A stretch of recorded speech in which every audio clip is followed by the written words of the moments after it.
พิ่นน่ะบ่ คิดสิกันดอกอันนี้เนาะ เนาะลืมได้เรียกอยู่ทางง่ายดอกก็ได้ ถามว่า บ่แล้ว แล้วว่าเหตุการณ์พวกเราแล้วว่า เนาะเนาะ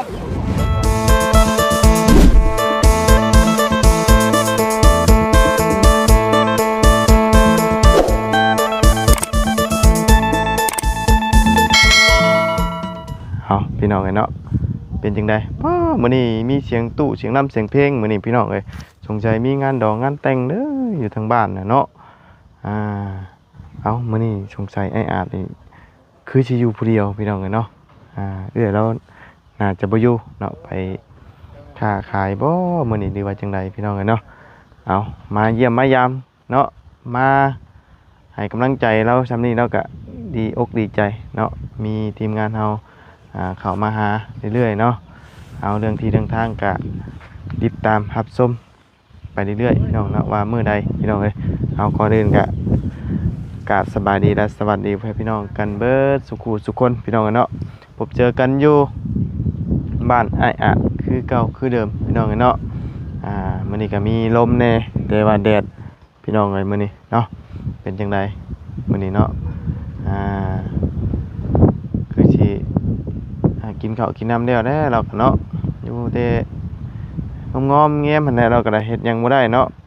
ทางเอ้ยบ่อยู่แฮงกระเต็กแฮงเงาเนาะมาเยี่ยมมายามเราสิเราก็มีแฮงพี่น้องเนาะเอาพี่น้องจังได๋ก็ไปหาเราอีกพี่น้องเนาะบรรยากาศดีอยู่ค่ำมื้อใดร้อนนี่โอ้เป็นตาอยู่ตาเศร้าได้นี่พี่น้องเอ้ยเนาะ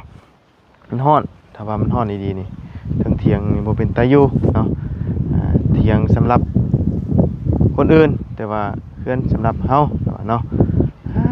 พี่ได้สิชวนเรามานั่งอยู่ห่มพี่ได้มันจังเย็นๆแน่พี่น้องลมแน่เนาะไปพี่น้อง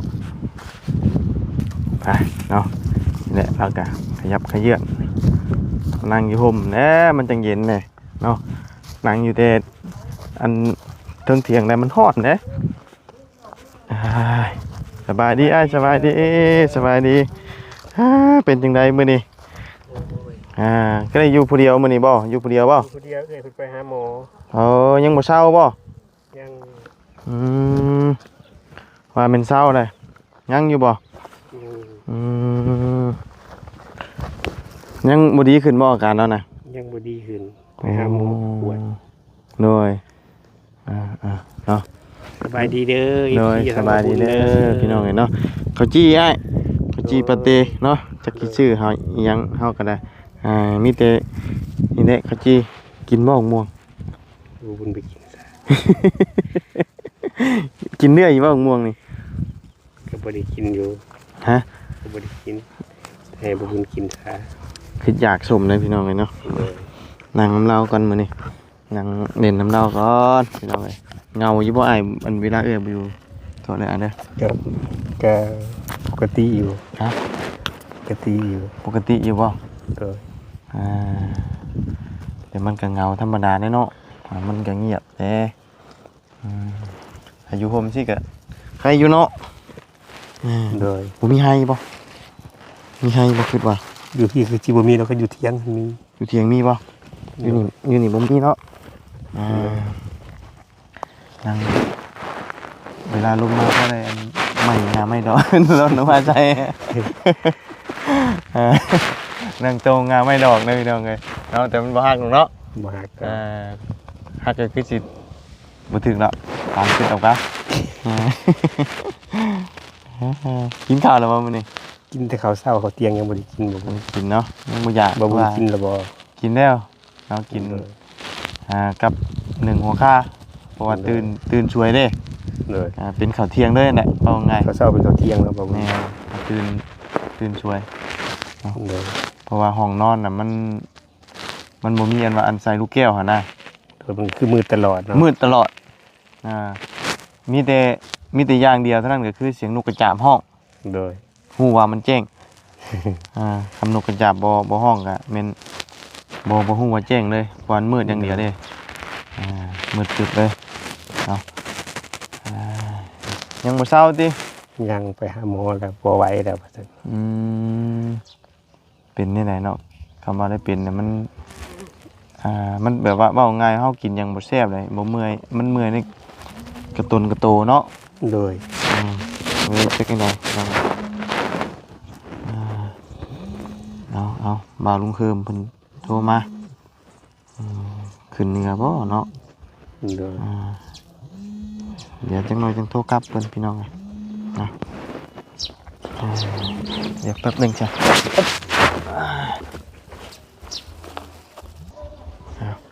ลุงเคิมเพิ่นโทรมา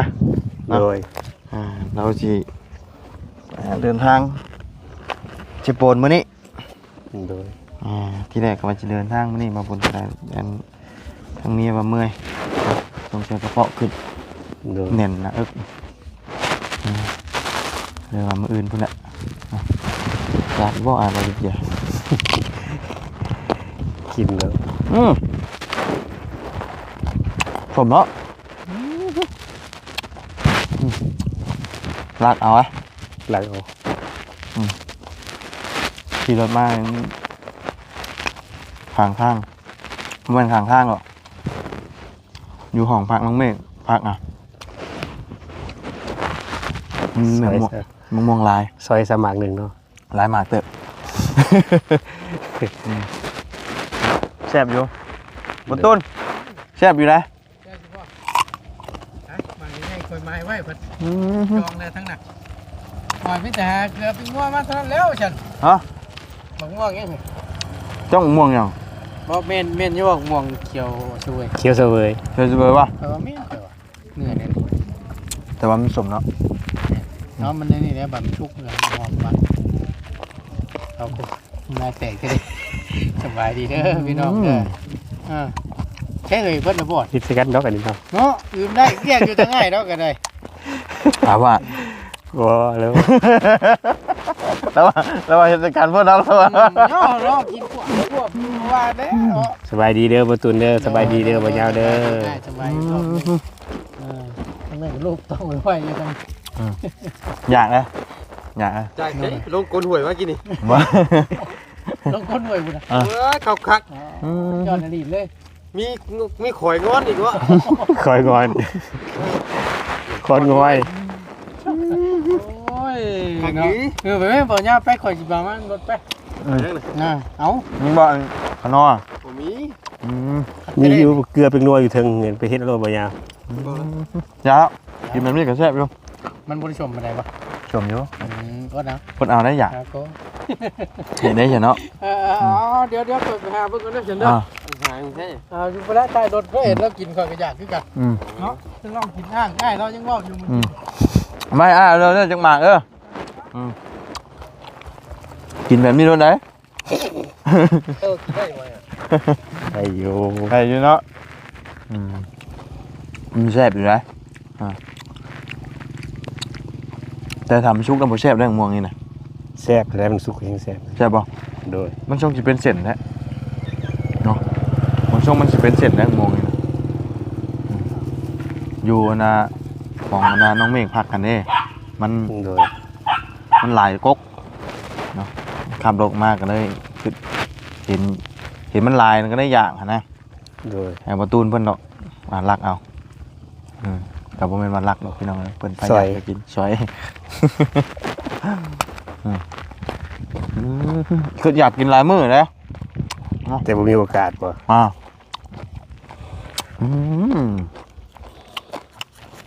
ช่วงตอนอนแล้วแบบ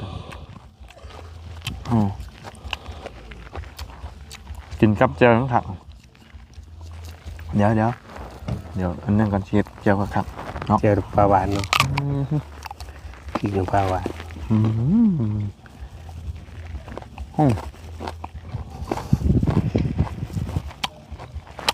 มากินสมอยู่ปะ กินอยู่ เขามักเขาสมแต่ว่าหวานนี่บ่มัก หวานก็มักค่ะ มักบ่ มัก เขาบ่มักหวาน มักเลยค่ะ กินได้เล็กหน่อยนะอันหวานกินได้เล็กหน่อยแต่แบบคือว่าย่าไปกินมันมาอันน้ำตาลกระปุกหนึ่งเบิดได้ไปกินเฟอร์นะ บ่มักว่า ฮะ บ่มัก เอาเพิ่นใจหวานหลายเด้ โดย จึงเฮาบ่ใช้ บ่มักผักหวาน บ่เพราะว่าคือเพิ่นปรุงมาสำนั้นแล้วกันแล้วเลยนะ โดย บ่กินหวานปานใดเฮาโอ้กินไปกินมากก็เบิดได้หมากนี่นะเนาะแซ่บไปดิ บ่แม่นว่าบ่ชมได้เดี๋ยวนี้นะ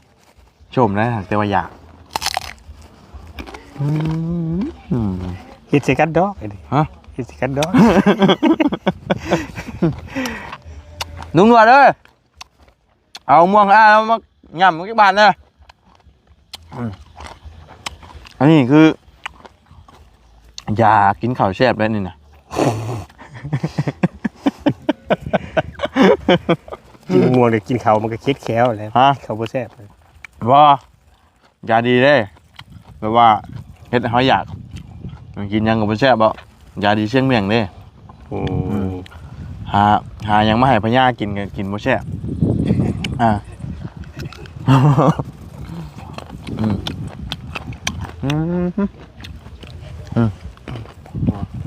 สบายดีเด้อลุงหนวดเด้อ หลายดีเท่าไหร่มันหลายดี ใจเด้อบ่บุญเด้อ เป็นโทษเหมือนกันเหรอ หลักมันบ่ หลักมวงเพิ่น รับของโจรเนาะ หลักของโจร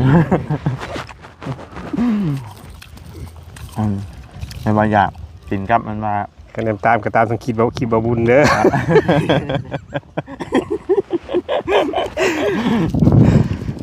อย่ามาอยากอันไปกินกับเจียวกับหยังจำเจียว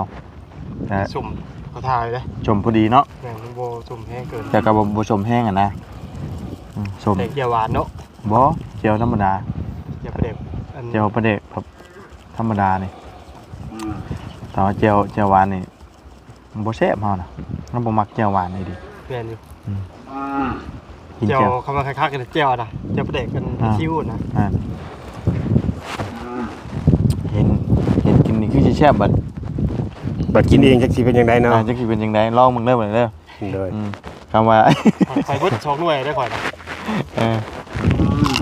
เพื่อว่าที่หลายคนก็อยากนะ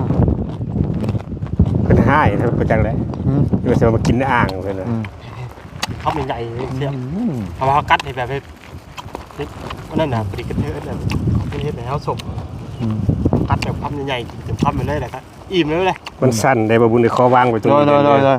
ขอโทษขออภัยเด้อบ่บุญเด้อ วาง ถือแล้วมันสั่นมือนี่นะสิได้กอดหัวเข่าไว้นี่นะถ้าฉะนั้นมันจะง่ายหลังขอโทษขออภัยนำ FC วางคงอยู่กินขี้ดินขี้ตอนก็ได้ เป็นยังเนาะมันเอาถือไว้เด้มันสั่นแบบตึกแห้งเก่าเนาะ โดย ยิ่งถ้าว่าเฮาถือของหนักแล้วยังบ่ได้เนาะมันยังชันแห้งเนาะ โดย มันสั่นสองเบื้องเลย ที่แรกเริ่มสั่นข้างขวาข้างเดียว ก็มันคือว่าแล้วเอ็นเนาะมันก็จ้องมันเพิ่นนั่นเนาะ แม่น คำว่าเอ็นเด้เอ็นมันก็ไปตามเส้นเลือดเส้นหยังเฮาว่ามันนะ เส้นเป็นเส้นประสาทเนาะ แต่ยังดีที่ว่าเรายังบ่มีอาการวูบวินเนาะ โดย ถ้าว่ามีอาการวูบในหัววินน้ำหัวโอ้ยังกระเด็กอันนี้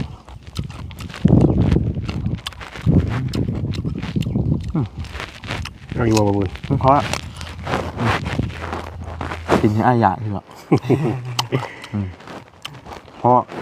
ราะให้คนอื่นอยากกินน้ำนะ โดย หาบ่กินมันไม่คนอื่นคือบ่อยากนั้น FC น้ำตาน้ำลายไหลนั่นแล้วผม ทางถึงนี่มีแต่ทะลุมันมีบ้านคนไปวะ เขาไปให้ไปหน้าเขา ทางไปนะ โดย แล้วเขาทะลุไปนี่มีบ้าน บ่มีแล้ว บ่มีบ่ บ่มี บ่เคยไปจัก เพราะว่าเราก็บ่เคยไปเฮาก็บ่เคยไป ห้องตัวนี้ มันก็สิมีเรียบๆไปพุ่นแล้วเนาะ แต่สิเป็นไปให้ไปหน้าเพิ่น เพราะว่ามันเป็นเรียบนี่เด้นี่เรียบไปพุ่นละ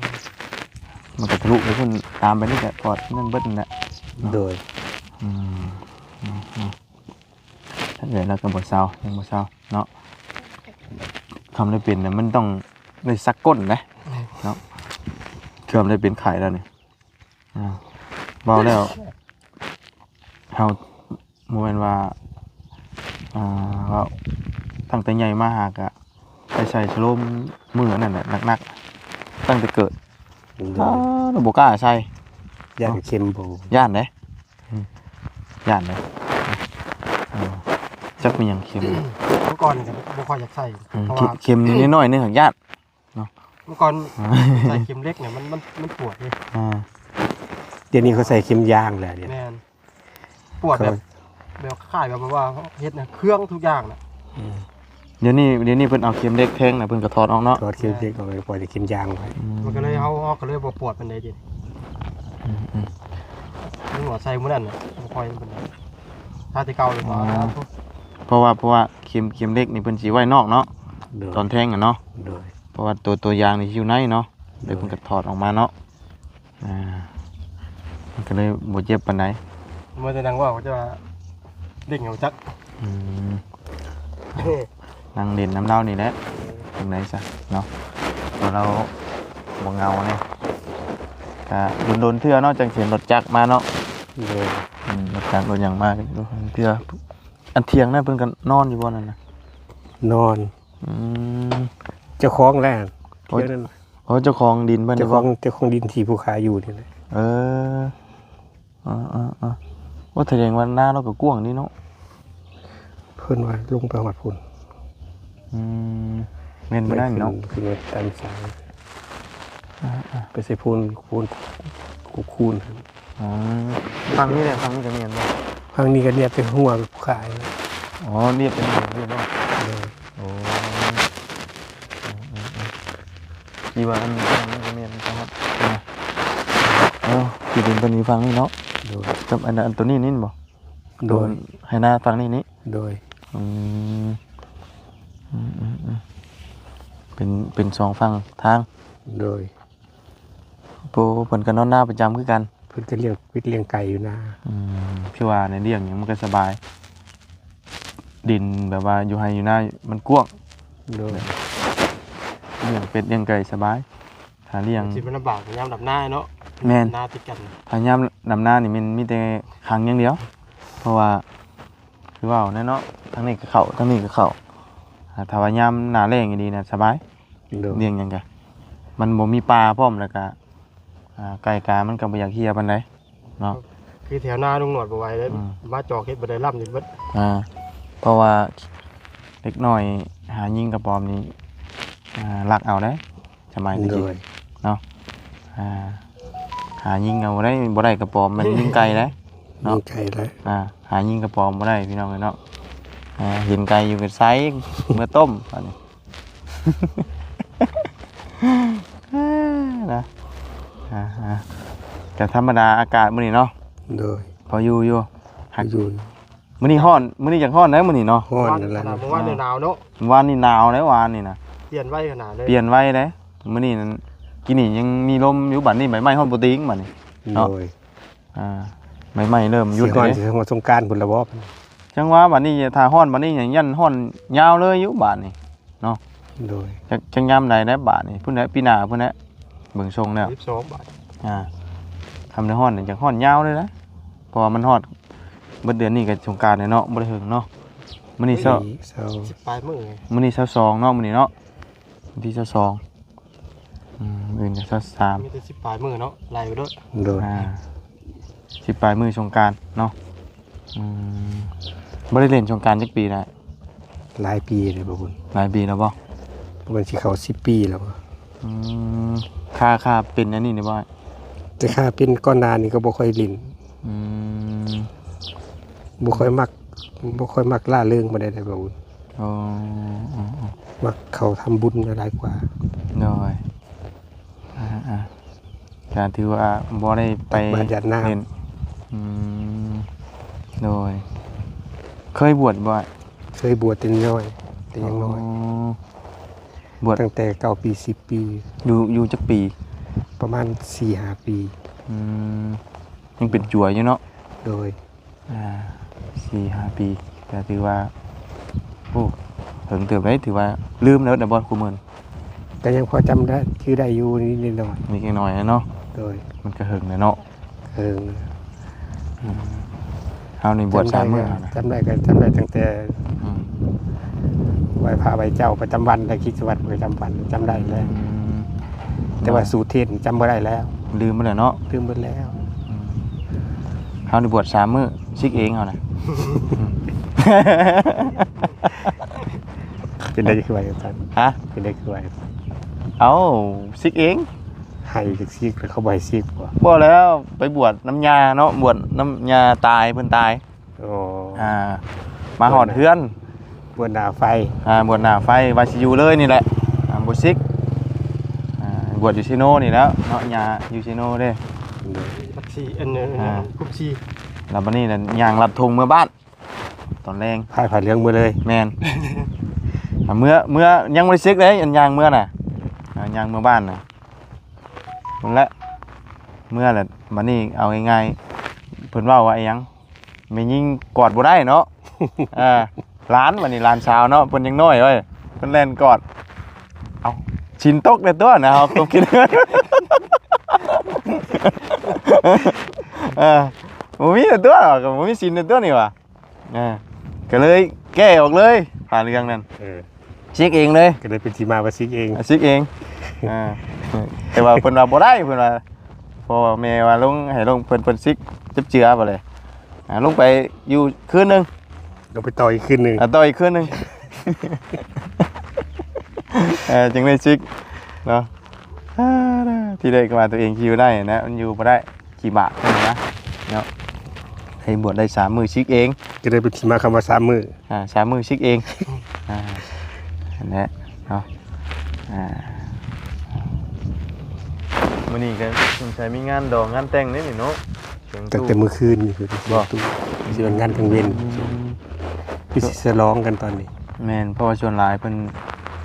สิงานกันตอนเว้นอยู่ในเมืองเป็นบัตรเซินเลยเนาะ กินตอนแรงเนาะตอนบ่าย เอง เขา บ่า บ่ ย ฟัน ช่วงเนี้ยนี่บ่ายโมงเนาะโอ้ยเนาะอยู่ผมสิก็ยินอยู่คักอยู่พกไม้ใหญ่หลายเนาะอีเนาะ โดย มันสิพกไม้ใหญ่ เนาะหน้าผมเนาะมีพวกใหม่ใหญ่พวกใหม่กรุงไม่จริงปลูกสากลาย เปลี่ยนคักบ่ได้เคยเข้ามาจักเทื่อได้นี่ก็ได้ ข้างแรกเลย เข้ามา3 เทื่อนี่เนาะ กุ้งนี่กุ้ง บ่บุญบ่3หรือ4บ่บ่แม่น4บ่ 4บ่ 4บ่ 4เนาะ โดย 4 เทื่อนี่เนาะ โดย เพราะว่าบ่เคยเข้ามาเทื่อคิดว่ามันเป็นในเมืองเบิดเลยนะมองง่ายเฮาเห็นแต่ข้างหน้ามันเนาะ โดย คือสิเป็นในเมืองเบิดเข้ามาเป็นตรงไหนตรงหน้า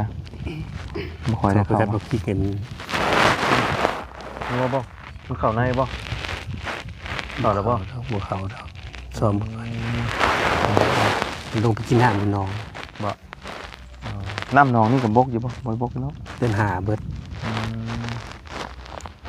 พอได้งัวควายกินเนาะหน้าแรงนี่มันลำบากแต่งัวควายหากินน้ำ โดย ถ้ามีในห้วยในห้องนะมันไปหากินหญ้าแล้วหากินเดี๋ยวไก่ก็ได้บางงัวบางพูงเนาะมันไปไกลแล้วมันก็สิมากินบ่งเก่าบ่มันมีแต่น้ำมอนเดียวเด้ มันจื้อได้เลย จื้อได้ไปไกลเท่าไรมันก็กลับมากินที่บ่อนเก่า เลย เพราะว่ามันมีแต่บ่อนเดียวเด้งัวนี่ ยิงทีเล่นหายังน้ำยังอันนี้ แม่นมากินอยู่นี่แหละงัวเอาเนาะ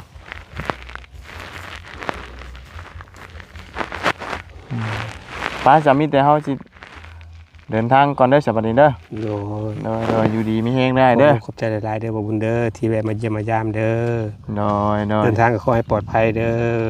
โดยสาธุเนาะเอาไปกินลองเบิ่งเด้อว่าสิคือเฮากินบ่